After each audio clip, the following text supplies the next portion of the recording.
Hola, soy Carlinhos Solabs y los quiero invitar al episodio número 2, donde vamos a estudiar para nuestra 20C la placa de clock. Bienvenidos.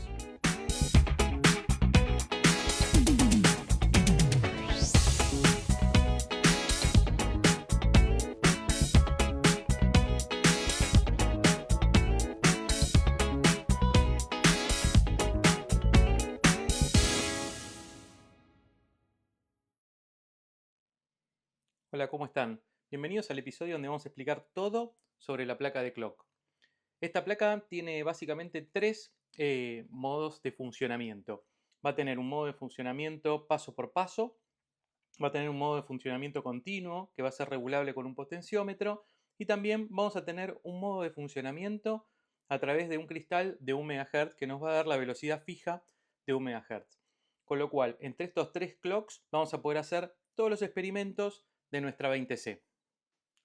Bueno, acá tenemos nuestra placa de clock con las tres funciones. Esta placa, como estamos habituados, es una placa de 4 capas.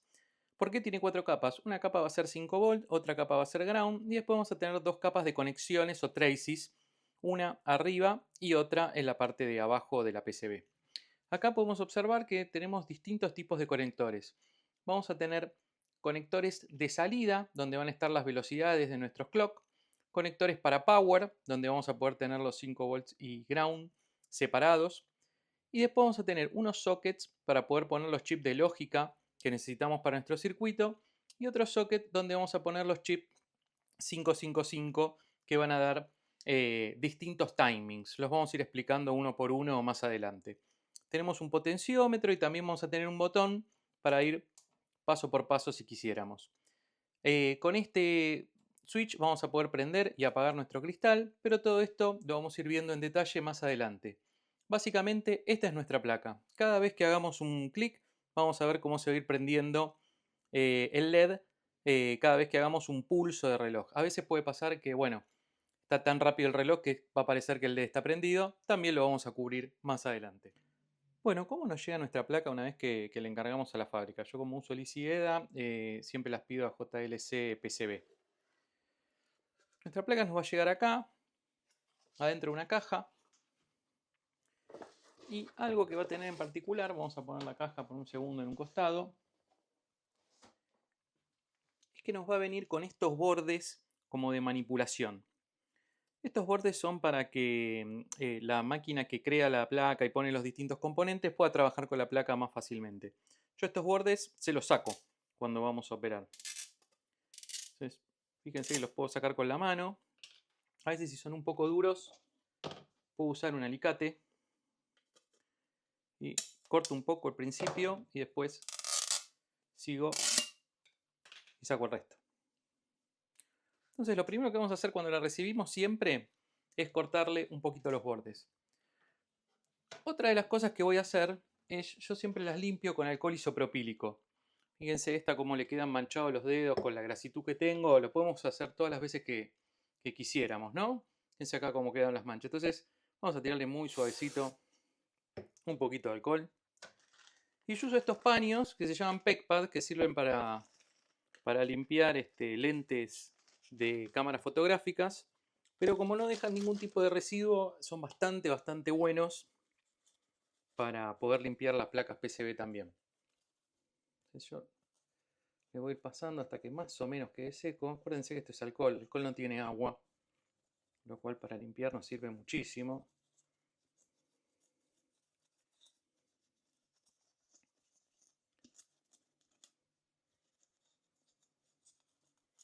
Bien, lo vamos a hacer del otro lado. Si quisiéramos, podemos usar la misma cantidad de alcohol que tenemos o podemos tirarle un pequeño refuerzo. Entonces, cuando lo hagan, después lo pueden hacer con otro nivel de profundidad, ¿no? Y dejarlo bien limpio. La idea es mostrarles un poco cómo es que se hace. Después ustedes lo pueden hacer. Fíjense cómo va cambiando, ¿no? Lo que era nuestra placa cuando la recibimos, que quedan un poco de residuos, de elementos que usan para que salga la placa de las máquinas donde se crean. Y fíjense, ahora nuestra placa parece otra cosa. Bueno, una de las cosas que tenemos que hacer a esta placa es ponerle algunos chips. Yo generalmente cuando manipulo chips me gusta, tengo una pulsera antiestática conectada a tierra con una resistencia de 1.000.000 de ohms. No se la ponga si no tiene la resistencia puesta. Y estos son los chips que vamos a usar. Los chips que vamos a usar, acá se indican en la placa.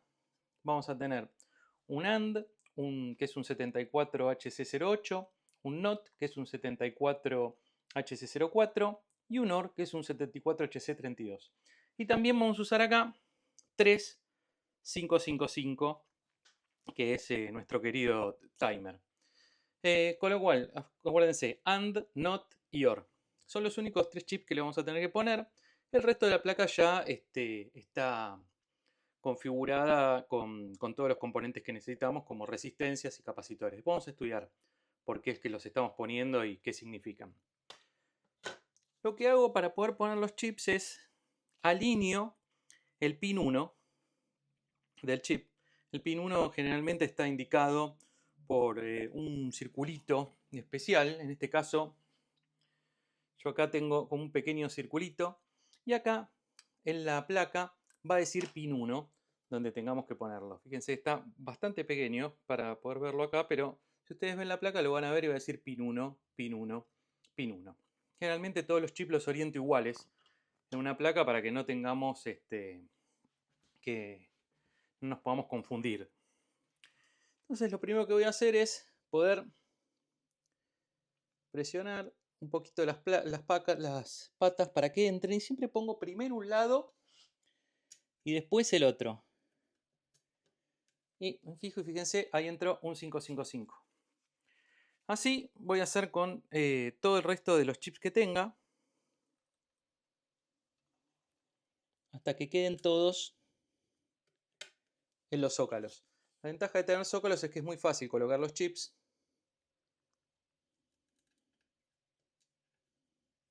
Y acá vamos a poner otro 55. Y acá tenemos para colocar el AND, el OR y el NOT. También vamos a ir poniendo cada uno en los zócalos que corresponden. Luego que coloquemos los chips, lo que vamos a hacer es poner el tornillo para las placas que me la va a alejar del suelo.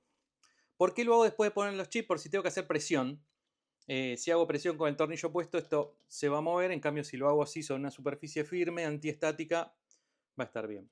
El tornillo se pone primero entre uno de los agujeros de las esquinas y lo pongo acá con una de las tuercas. Una vez que tengamos nuestra placa funcionando, o nuestra placa armada con los chips y demás, antes de hacerla andar, una de las cosas que les quiero recordar, se los voy a recordar 20 veces, esta placa tiene una forma de poder pararse programáticamente. Para eso tengo un conector de HALT, acá HLT. Este conector de HALT tiene que estar en ground para que funcione. Si esto está en 5 volts o está corriendo libre, no va a funcionar la placa. Entonces, algo que tengo que poner siempre es este conector de HALT a ground. Y con esto es como recibimos nuestra placa y cómo le vamos a poder poniendo los chips. Acuérdense, esta no tiene los de AND, OR y NOT, pero se los voy a poner ahora en breve. Nuestro reloj regulable en velocidad o de pulso continuo. Acá podemos ver la sección de la placa de reloj que se corresponde con este reloj de punto continuo. Nuestro circuito consiste en este reloj regulable en velocidad que nos va a permitir, mediante el uso de un potenciómetro, poder fijarnos qué tan rápido queremos que nuestro reloj emita pulsos. El circuito consiste en un timer realizado con un integrado NE555 y conectado de forma estable o inestable, digamos, lo que se hace que este prenda y apague. La velocidad con la que va a prender y apagar va a estar regulada por este potenciómetro. Acá tenemos parte del circuito, como lo veríamos en nuestro diseño utilizando el software ICIEDA. Vamos a explicar un poco cómo son las conexiones. El pin 1 y el pin 8 se van a conectar a ground y a 5 volts respectivamente. Los pines de discharge y el pin que es el pin número 7 y el pin threshold que es el número 6 se van a conectar juntos a través de una resistencia. En nuestro caso van a ser dos resistencias. El potenciómetro R3 de 1 megaohm y la resistencia R4 de 1 kiloohm. Estoy usando dos resistencias para que en caso de que el potenciómetro cuando lo gire lo deje en cero, nunca deje con cero resistencia la conexión al circuito. El pin 7 de discharge también lo voy a conectar a 5 volt a través de una resistencia R1 de 1 kiloohm. El pin 6 de threshold lo voy a tener conectado también al pin trigger, que es el pin 2, directamente. El pin trigger lo vamos a conectar a ground a través de un capacitor electrolítico, que va a ser este capacitor C2, que va a tener un microfaradio. El pin de reset, que es el que nos dejaría cortar el output de todo nuestro NE555 en caso de que esté en 0 volt, vamos a poner directamente a 5 volt para que no se active. Este es el pin que va a resetear el flip-flop interno, ahora lo vamos a ver.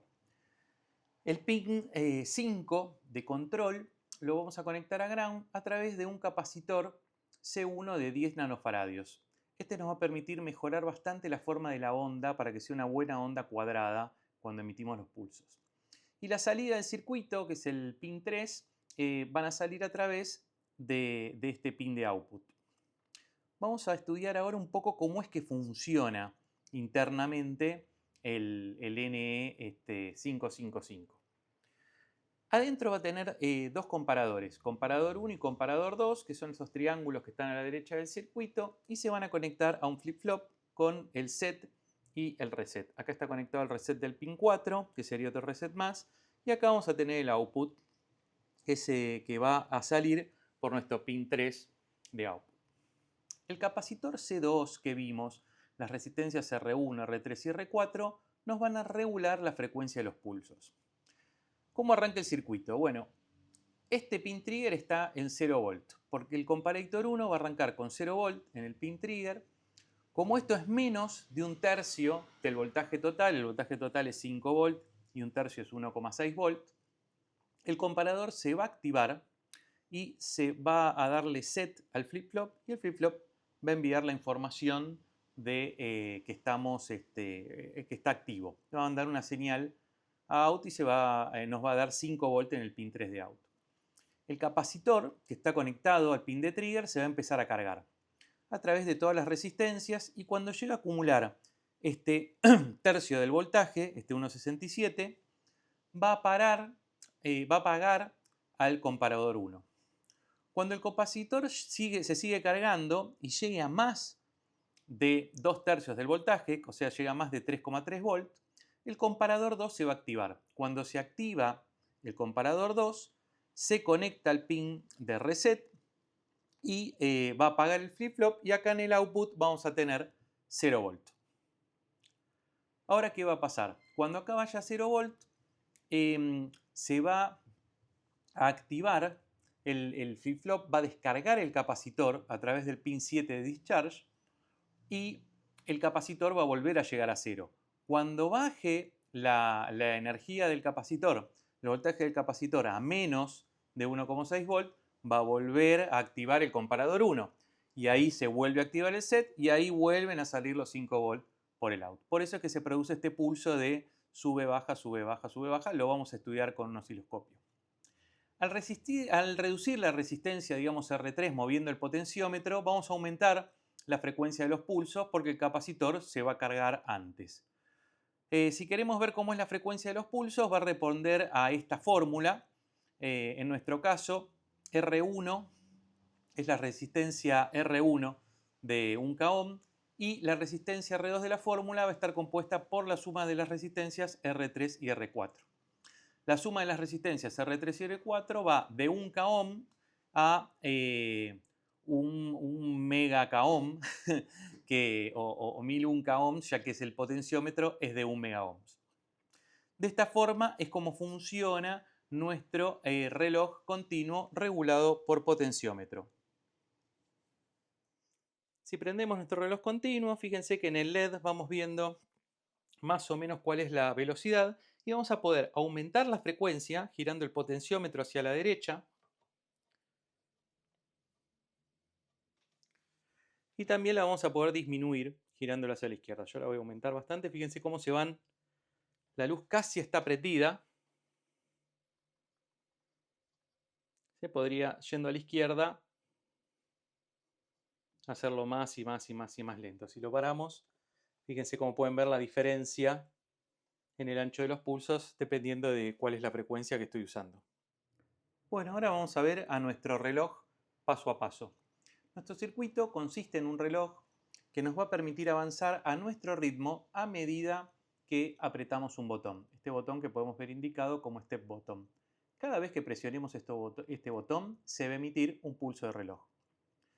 El circuito así, esta es la parte del circuito que se encarga del reloj paso a paso, como vamos a poder estudiar en nuestra placa de reloj. Esta partecita del PCB es la que se encarga específicamente del reloj paso a paso. Como ven, tenemos también un timer NE555, pero esta vez está conectado de otra forma, de una forma que se llama monoestable. Lo que hace que este prenda y dé un output por un tiempo fijo a través del pin 3 de output y luego de que el botón es presionado da ese pulso por ese tiempo fijo y nada más. Si yo suelo usar el botón sin un 555, al presionarlo muchas veces los contactos de metal internos podrían rebotar y me darían muchos pulsos en lugar de uno. Entonces, si quisiera avanzar el clock paso a paso, quizá me dé 2 o 3 pulsos seguidos por el rebote que se produce adentro del botón. Al usar un 555 en modo monoestable, este va a soltar un solo pulso por el pin de output.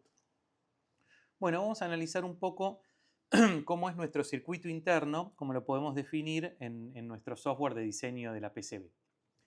El pin 1 y el pin 8 lo volvemos a conectar a ground y a 5 volt respectivamente. El pin 7 de discharge lo vamos a conectar directamente al pin 6 de threshold.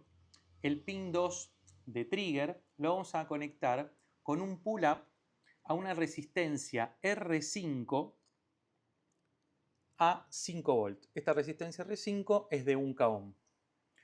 Esto nos va a hacer que el trigger quede siempre en high y también esto lo vamos a conectar al botón Q1 que también está conectado a ground. El pin 7, que es el pin de discharge, y el pin 6 de threshold, también lo vamos a estar conectados a una resistencia R9 de 1 megaohm y a un capacitor de 100 nanofaradios. El pin de reset, que es el pin número 4, lo vamos a conectar a 5 volt para que no se active. Si el pin es 0 volt, se resetea el flip-flop. El pin 5 de control lo vamos a conectar a ground a través de un capacitor de 10 nanofaradios. ¿Qué nos va a permitir hacer esto? Bueno, vamos a poder mejorar la onda cuadrada que va emitiendo el botón cada vez que nos da un pulso a través del pin 3, que es el pin de output. Bueno, veamos qué es lo que pasa adentro de nuestro 555 cuando está conectado de forma monoestable. Volvemos a tener acá a la derecha 12 triángulos, que son el comparador 1 y el comparador 2, y un flip-flop. Veamos ahora cómo se comporta el circuito con estas nuevas conexiones. Al prender nuestro circuito, el mismo se encuentra con el output apagado, ya que el comparador 1, el voltaje que trae el pin trigger 2 es de 5 volt, lo cual es mayor que un tercio del voltaje, que es 1,7, con lo cual el comparador 1 no va a estar set. Todo el circuito se va a estar descargando a ground internamente a través del pin 7 de discharge. El botón Q1, que lo tenemos conectado con un pull-up, va a hacer que el pin 2 de trigger pase de 5 volt a 0 volt al ser pulsado. Acuérdense que el botón Q1 también estaba conectado a ground. Esto va a hacer que el comparador 1 tenga 1,667 volt acá y 0 volt acá, con lo cual se va a activar. Cuando se activa el comparador 1, va a darle set al flip-flop. El flip-flop va a enviar una señal y vamos a tener 5 volt a través del pin 3 de output. Al activar el output, se desactiva el transistor del pin discharge, con lo cual deja descargar internamente nuestro 555. Y se va a comenzar a cargar ese capacitor que vimos a través de la resistencia R9. Cuando este capacitor supere 2 tercios del voltaje, o sea, cuando supere 3,3 volt, el comparador 2 va a activarse. Cuando se activa el comparador 2, se va a conectar al reset del flip-flop y va a apagar el output de 0 volt y va a hacer que volvamos a descargarnos por discharge. Por esto es que la duración del pulso está determinado por la resistencia R9 y el capacitor. El capacitor se va a descargar inmediatamente y nuestro circuito va a estar listo para hacer un nuevo ciclo una vez que volvamos a presionar el botón. Los valores que usamos para que el pulso dure una décima de segundo, con lo cual cualquier rebote que suceda durante esa décima de segundo vamos a poder eliminarlo con este método. ¿Cómo medimos el tiempo? Bueno, con esta fórmula que tenemos acá. En nuestro caso, R9 es la resistencia R, que va a tener 1 megaohm o 1000 k ohms, y el capacitor C2 de 100 nanofaradios. Si hacemos los cálculos, nuestro pulso va a durar, acuérdense de llevar todo a ohms, vamos a tener aproximadamente unos 1000 ohms o algunas décimas de segundo. Vamos a calcularlo, yo lo tengo precalculado, vamos a verlo acá, con lo cual nos va a dar 0,11 segundos, que es una décima de segundo. De esta forma lo vamos a poder ver en uno de nuestros osciloscopios cómo es que funciona, pero podemos ver cómo funciona nuestra conexión del reloj step by step o utilizando un botón cada vez que lo presionemos con esta pequeña fórmula. Bueno, vamos a estudiar nuestro reloj paso a paso. Para nuestro reloj paso a paso, acuérdense, tiene que estar seleccionado para paso a paso y vamos a poder hacer cada vez que hagamos clic en el botón de step una frecuencia. Fíjense que acá vamos a tener las frecuencias en cada una de las salidas y básicamente lo que vamos a poder lograr es tener controlado cómo es que vamos dando estos pasos. Fíjense que no hay rebote ni nada. Eso gracias a que armamos nuestro circuito que es biestable. Bueno, vamos a estudiar ahora nuestro circuito anti-bouncing o anti-rebote, que se corresponde a esta parte de nuestra placa PCB. Cuando pulsamos un botón o accionamos un switch mecánicamente, el contacto no siempre es perfecto y pueden producirse muchos mini contactos denominados rebotes o bounce por su palabra en inglés. Para evitar que al elegir entre la función de reloj de pulso o continuo se produzca este rebote, vamos a usar un circuito anti-bouncing. Este va a consistir en un circuito realizado con un integrado NE 555 y conectado de otra forma más que se llama biestable, lo que hace que este se mantenga con su salida en un valor o en otro, pero que no oscile entre ambos. Vamos a estudiar ahora cómo sería dentro de nuestra definición de plaqueta PCB que usamos en nuestro software, en este caso es el ICIEDA, las conexiones que hacemos para que esté de forma monoestable. Primero, como estamos acostumbrados, el pin 1 va a ground y el pin 8 va a ir a 5 volts respectivamente. El pin 2 de trigger lo vamos a conectar a un switch de 2 estados y a una resistencia, en este caso R12, de 1 kilo ohms que va a estar conectada a más 5 volts. El otro estado lo vamos a tener en ground. El pin de reset 4 lo vamos a conectar también a este switch de 2 estados y a una resistencia R10 también de 1 kilo ohm que va a estar conectado a 5 volts. Fíjense que tenemos las dos en 5 volts. En el medio es donde lo vamos a tener en ground. El pin 7 de discharge lo vamos a dejar sin conectar. El pin 5 de control lo vamos a conectar como siempre a ground a través de un capacitor de 10 nanofaradios que nos va a servir para, como ya sabemos, para mejorar la forma cuadrada del pulso. Y el pin 3 es el que de output es el que vamos a tener nuestra salida. En este caso es una salida que va a estar o siempre prendida o siempre apagada. Vamos a ver cómo funciona esto internamente. Bueno, acordémonos que tenemos dos comparadores y un flip-flop adentro de nuestro NE555. El botón SW1, que es el switch, es quien va a regular en qué estado está nuestro 555 a través de conectar el pin trigger a ground o el pin reset a ground. Si el pin trigger no está conectado a ground a través de switch 1, se va a encontrar en 5 volt por estar conectado en una forma pull-up a 5 volt. Como este valor es mayor a 1/3 del voltaje total, que como es 5 volts son 1,67 volt, este comparador va a estar activado. Si conectamos a ground el pin trigger a través del switch SW1, vamos a tener acá 0 volt. Como 1,67 es mayor a 0 volt, se va a activar el comparador 1, va a activar el set y vamos a tener 5 volt en el output. Como el pin de threshold está en 0 volt, 0 volt es menor que 3,3, con lo cual el comparador 2 no se va a activar en este momento. Nunca se va a activar. Si el pin de reset no está conectado a ground a través del switch 1, se encuentra en más 5 volt por estar conectado en una forma de pull-up y no va a hacer nada. Al presionar el switch y conectarlo a ground, se va a activar la entrada de R1 del flip-flop y se va a desactivar el mismo cortando la salida del pin output. Por eso la duración de este pulso es lo que lo dejemos cerrado o abierto el switch SW1. Este switch solo se usa para seleccionar el output de reloj de pulsos continuos o el de reloj paso a paso.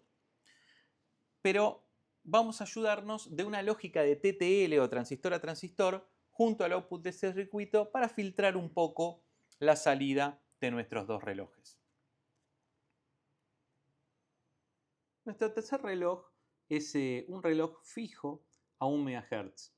Este circuito es muy simple. Este va a tener un cristal de cuarzo que acá tiene integrado un oscilador que va a vibrar a 1 MHz y un switch con el cual vamos a poder prenderlo y apagarlo dependiendo si lo estamos usando o no.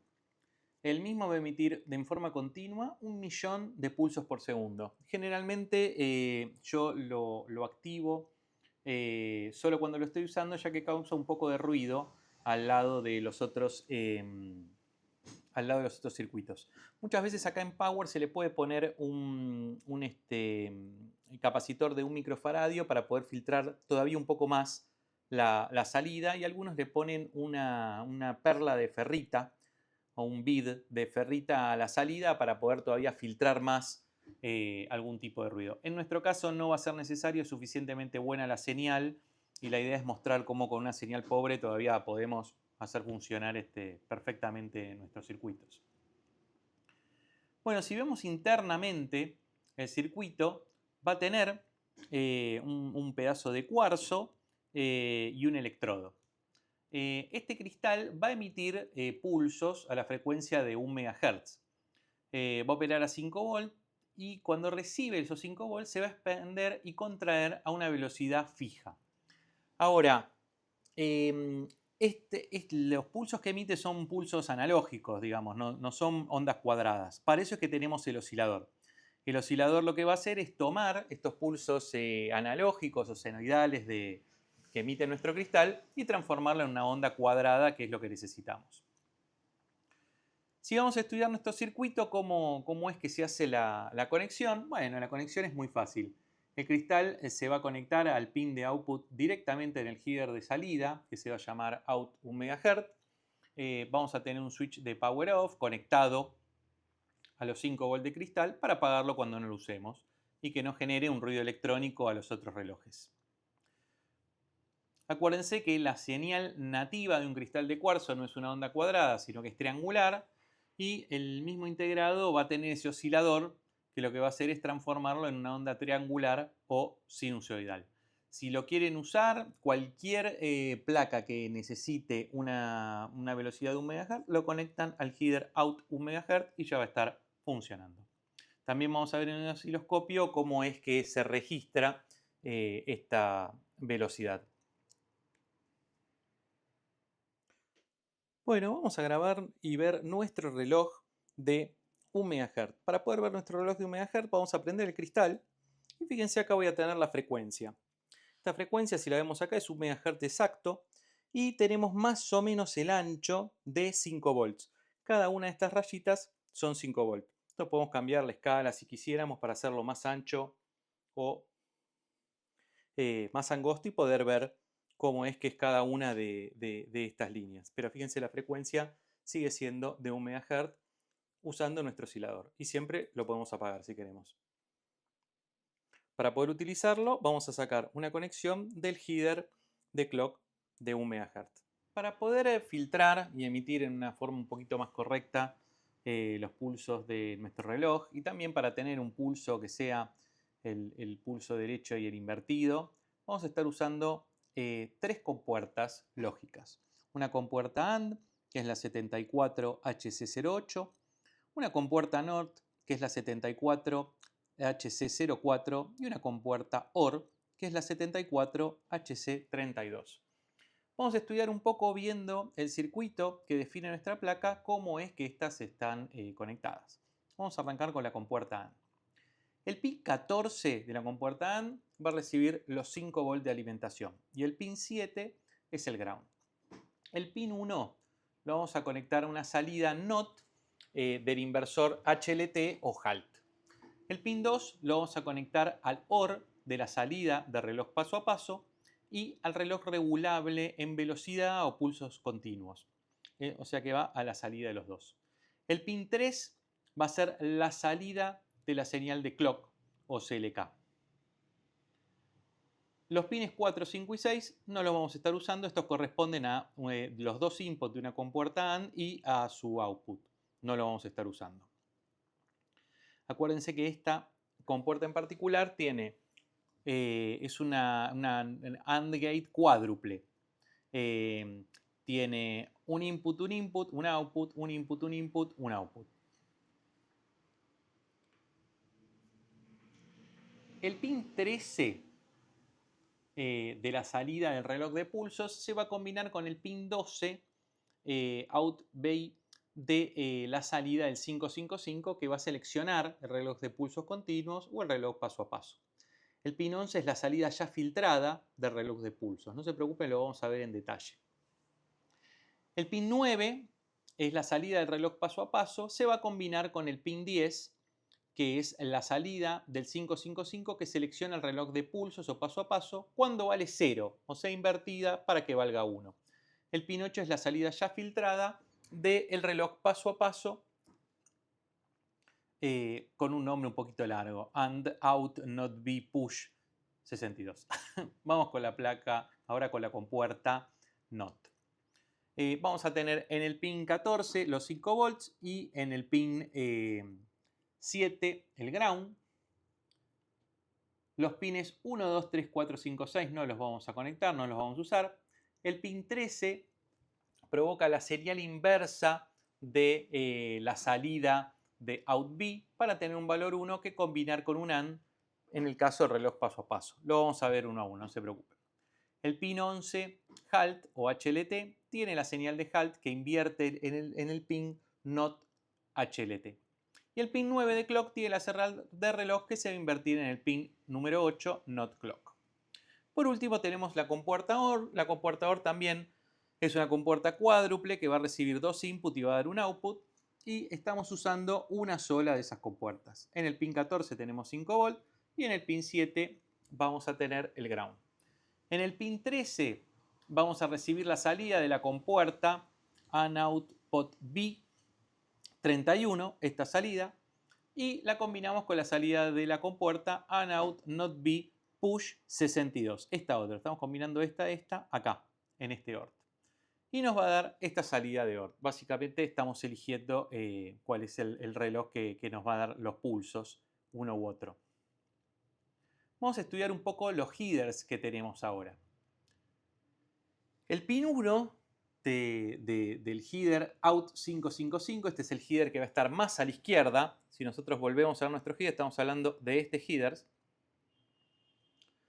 Va a tener como pin 1 el ground, como pin 2 va a tener el pin de HALT, que está conectado a la compuerta NOT en su pin 11. ¿Qué hace este pin de HALT? Acuérdense, este pin de HALT tiene que estar en 0 volt para que funcione el reloj.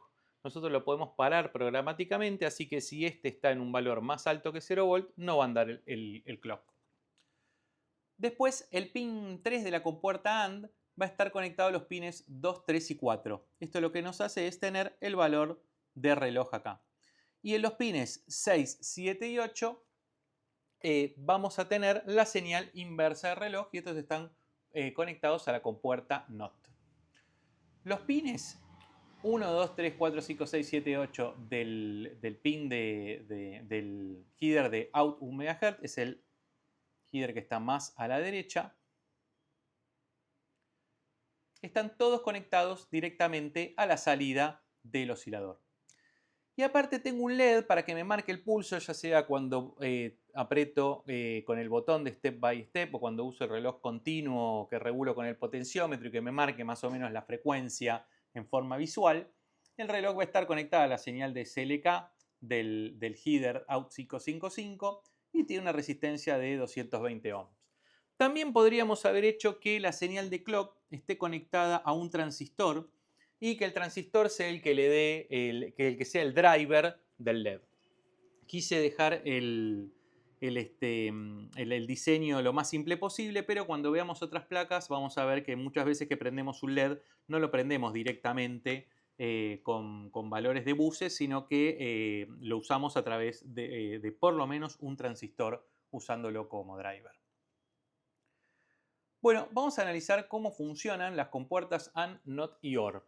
Tienen tres funcionalidades muy distintas y lo mejor que podemos ver para aprenderlas es estudiar su tabla de verdad. Una compuerta AND va a funcionar cuando ambos sean high o 1, es la única forma que el output sea 1. Cualquier otra combinación, el output va a ser 0. Fíjense que acá podemos ver los dos input y el output. Los dos input y el output, esta es una AND quad de dos input. Si vamos a la compuerta NOT va a tener otro funcionamiento en el cual va a invertir lo que reciba. Si recibe un low o 0 volt, te va a dar un high o 5 volt, y si recibe un high o 5 volt, te va a dar un low o 0 volt. Fíjense que esta es 1 a 1. Un input, un output, un input, un output, un input, un output. Y por último tenemos las compuertas OR, que también son quad. Y la compuerta OR acá lo que va a hacer es, si recibe cualquier input que sea high, el resultado va a ser high. No importa la combinación. Dos high es high, un high y un low es high, un low y un high es high. Solo si recibe dos low, te va a dar un 0 volt. Bueno, vamos a estudiar un poco cómo es que se arman estas combinaciones que analizamos en las conexiones. En nuestra primera AND gate lo que vamos a ver es que la señal del reloj de pulso, que se llama output, como salida del potenciómetro, se va a conectar a través de un AND con la señal saliente del 555 bistable. Cuando ambas son 1, esto lo que va a hacer es generar esta salida AND output B31, que va a representar el valor del pulso ya filtrado para el reloj de pulsos continuos. Fíjense que cuando este es 1, se combina por un AND en el 101010 y me va a dar 101010. Si esta fuera en 0, acá esta salida me daría todos ceros. Porque el AND me filtra, como vimos con la tabla de verdad, solo va a dar 1 cuando ambos inputs sea 1. Ahora podemos analizar qué pasa con el reloj paso a paso.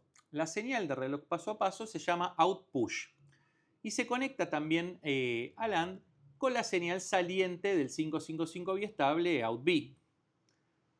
Pero cuando este está apagado está en todos ceros, por eso lo pasamos por un NOT, para que sea un 1 y a través del AND gate me vuelva a dar 1, 0, 0, 1, 0. O sea, siempre ante un AND yo necesito un 1, 1, 1. Entonces fíjense, cuando el outB es 0, lo doy vuelta con un NOT y entonces lo puedo combinar con los valores que viene de outpush y me da la salida que necesito. Cuando el outB es 1, lo puedo pasar directamente. Como lo paso directamente, se combina con el valor del reloj de pulsos y me va a dar directamente la salida que tenía. Estas son las dos formas que usamos, que combinamos las salidas de nuestros relojes manuales de pulsos y step by step con la salida del seleccionador biestable de ese switch que vimos para poder filtrarlo. Filtrar nos da un montón de ventajas, nos da valores de voltaje de nivel TTL y demás que quizás no podríamos hacerlo si fuéramos directamente desde los 5 volts. Luego vamos a analizar un poco ahora cómo hacemos esta combinación de señales. Fíjense, output con el biestable y outpush con el NOT del biestable. Básicamente estamos reproduciendo esta AND y estas salidas acá para ver cómo estas dos salidas funcionan entre sí.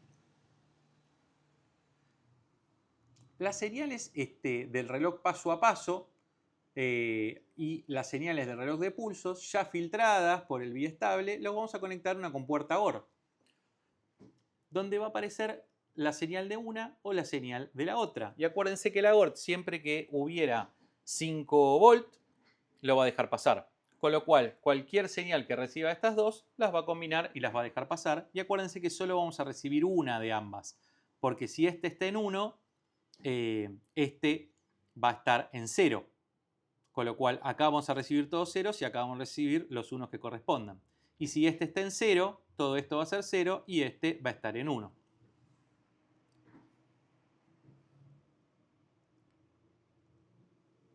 Con esto vamos a tener la salida que necesitábamos. Las salidas de ambas señales, que se va a llamar OROUT 39, se va a juntar con un AND más que va a estar conectado a nuestro famoso pit de halt. Fíjense que cuando halt estaba en 0, lo pasamos por un NOT gate y va a ser todo 1, y ahí es que nos va a dar nuestra señal de reloj. Con esto tenemos nuestra señal de clock, que puede venir ya sea del reloj de pulsos continuos o va a venir del reloj de botón por botón o step by step. Acuérdense que estos van todos al header de output del 5555. El output de 1 MHz va directamente al header de output de 1 MHz. Bueno, una cosa que nos preguntamos es cómo se arma la conexión con otras placas. La verdad que es muy fácil. Por un lado le vamos a dar power con una conexión de 5 volts y de ground. Por otro lado, para que la placa funcione, acuérdense que tenemos que conectar el pin HLT a ground para que está en 0, con lo cual arranca nuestra placa. Y lo más importante es, de alguno de nuestros headers de clock, el de 1 MHz, el de clock común, el de clock invertido, lo vamos a conectar en el pin de clock de la placa que necesite tener clock. Con lo cual, acuérdense, 5 volts y ground, el pin HLT a ground para que arranque, y después de cualquiera de nuestros headers de clock, vamos al header de clock de una placa que necesite reloj. En este caso estamos usando el CPU. Vamos a analizar ahora cómo es que armamos nuestra placa. Estoy usando el software EasyEDA para diseñar la placa y en este caso me tomé para poder acomodarlo la configuración en dos hojas distintas. En una hoja vamos a tener nuestra lógica de TTL que estuvimos analizando, cómo hicimos nuestro cristal de 1 MHz, nuestro header de input y de output y nuestro reloj ajustable. Y en otra vamos a tener el reloj paso por paso y la lógica del botón de debouncing. Combinando todo lo que tenemos vamos a tener 3 sockets de este tipo de 8 pines en formato DIP para colocar los 3 timers NE555.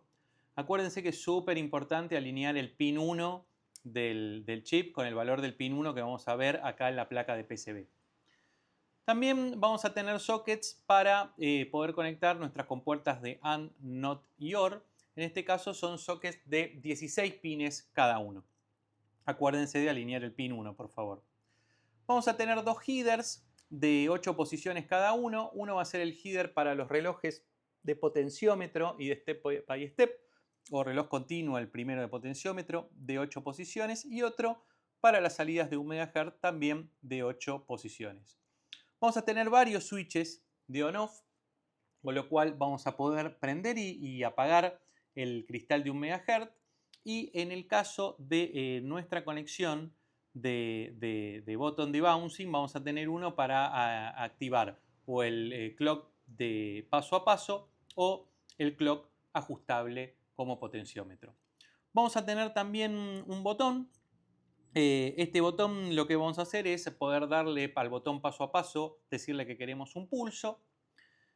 Vamos a tener nuestro potenciómetro, que acá lo podemos ver. Perdón, acá podemos ver el potenciómetro de un mega ohm. Y vamos a tener algunos capacitores para poder conectar y poder ajustar cada uno de nuestros 555. También esto que vemos acá son agujeros para tornillos. Son 6 agujeros que vamos a poder ver en la placa para poder atornillarla. Y las netlist. Las netlist, acuérdense que, ¿qué es? Esta palabra que dice ground básicamente se va a conectar con todas las otras que tengan ground. Este que dice trigger 2 TRH va a tener un trace que lo va a conectar con todos los otros que sean un trigger TRH. ¿Cómo es que funciona esto? Bueno, una vez que tengo el circuito yo voy a armar la placa PCB y acá podemos ver la placa PCB. Nuestras placas PCB tienen 4 capas. Yo voy a apagar todas las capas y voy a prender primero la capa de arriba. Fíjense que tenemos un arte acá con el logo de Osolabs y qué tipo de placa es. Y algunos traces. Estas líneas rojas son las conexiones que hay entre, por ejemplo, en este caso el cristal de 1 MHz y la salida del header de 1 MHz. Si yo lo apago y prendo la parte de abajo, vamos a ver que también tenemos más información sobre la placa y también otro arte que lo vemos en verde. Y en azul vamos a ver otros traces que son otras conexiones. Fíjense, acá tenemos conexiones de pin a pin. Estas conexiones corresponden a un netlist específico. Si yo puedo poner y seleccionar el netlist que tengo, me va a decir que en este caso es el netlist output, o sea, la salida del potenciómetro.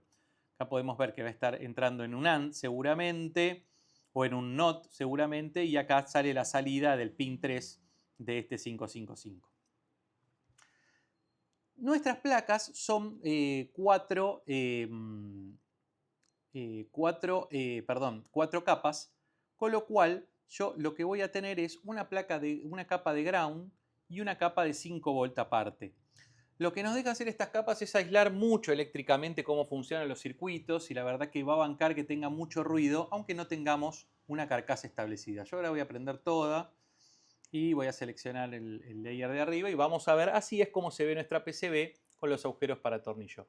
Generalmente yo esto ¿qué hago? Bueno, lo modelo. Lo voy a modelar en 3D y cuando lo modelo en 3D vemos nuestra placa modelada en 3D, vemos acá los sockets para AND, NOT y OR, vemos los headers para el clock de 1 MHz y los dos clock de potenciómetro y de step by step, los módulos para hacer clock de potenciómetro, clock de step by step, el módulo biestable para seleccionar entre los dos y el cristal de 1 MHz y cómo prenderlo. Esto está bueno porque yo lo puedo rotar.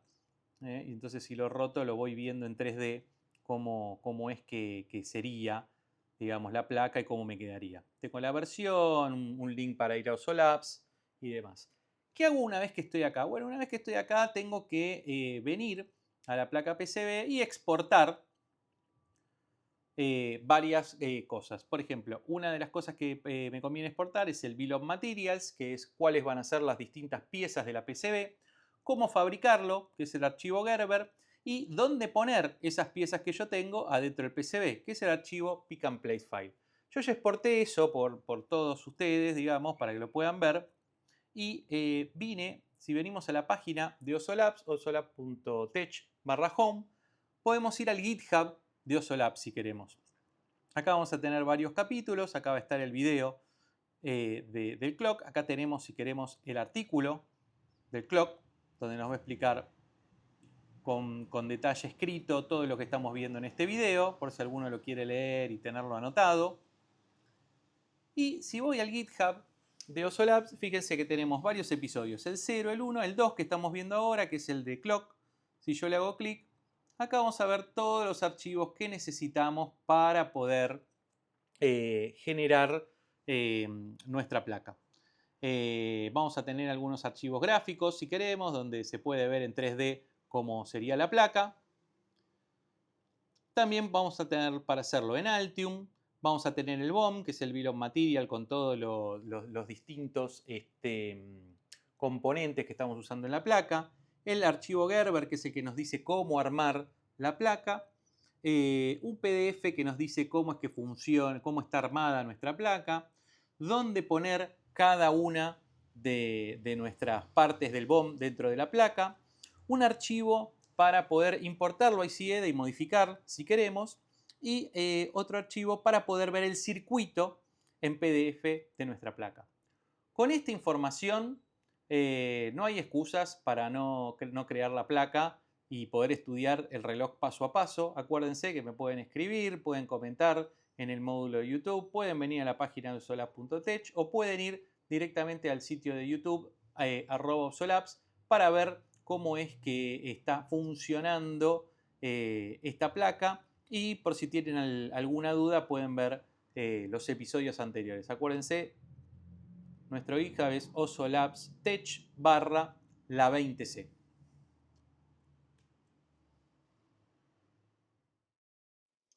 Bueno, para poder mostrar cómo funciona nuestro reloj, vamos a utilizar el mismo ejercicio y experimento que hicimos en el capítulo anterior, en el capítulo de la CPU. Tenemos una placa de CPU 6502, vamos a tener una placa de Arduino que nos va a permitir analizar qué es lo que pasa en el bus de address y de datos, y tenemos nuestro pequeño experimento donde estamos codeando con resistencias la instrucción EA o la instrucción de no operación. Lo primero que voy a hacer es, voy a prender nuestro reloj. Y fíjense cómo nuestro reloj de pulsos, nuestro reloj continuo, hace que vayamos a esta velocidad con la operación NOP. Fíjense cómo van cambiando las direcciones. Muy rápido. Acuérdense que nosotros tenemos el potenciómetro, y el potenciómetro nos sirve para poder regular la velocidad de nuestro clock. Con lo cual lo vamos a poder bajar todo lo que querramos. Fíjense ahora qué lento que va. Si quisiera podría pararlo. Fíjense que no saltó nada acá. No saltó nada porque tenemos nuestro circuito biestable. Y si quiero, puedo ir paso por paso. Fíjense cómo no salté ninguna instrucción de más, porque de EB a 2 me va de EB a 3, a 5, a 6. Se repite 2 veces porque la instrucción no toma 2 ciclos de reloj, ¿no? Pero si yo quisiera volver a ir a continuo, fíjense que solo aprieto continuo y vuelve. No hay rebote entre los dos, por esto es que armamos el circuito biestable. También tenemos un reloj de 1 MHz si quisiéramos. Podemos desconectar nuestro clock, conectarlo al clock de 1 MHz y prenderlo. Fíjense a la velocidad que va. Vamos a resetearlo. Fíjense. Es casi infinita la velocidad que va. Ni se llega a ver. Entonces lo que vamos a hacer típicamente es volver a nuestro clock. Vamos a prenderlo. Y vamos a ir por nuestro reloj de pulsos, que es el que normalmente nos va a permitir ir paso por paso. Yo reseteé ahí nuestra 26. Fíjense cómo vamos uno a uno. De esta forma es como podemos ver qué bien que funcionan los tres relojes. Nuestro reloj de pulsos, donde podemos ir en forma continua. Nuestro reloj paso por paso, que podemos ir botón por botón si quisiéramos.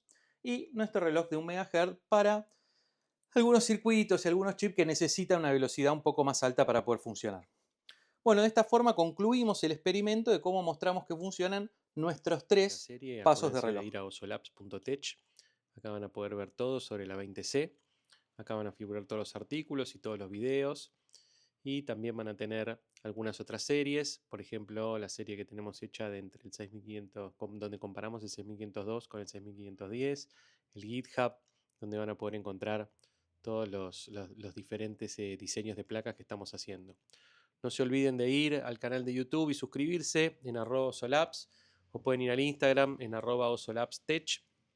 Y no se olviden de ir al blog de Espacio Tech, donde siempre van a poder encontrar algún artículo más que interesante. Acuérdense de suscribirse y bueno, los veo en el próximo episodio. Gracias.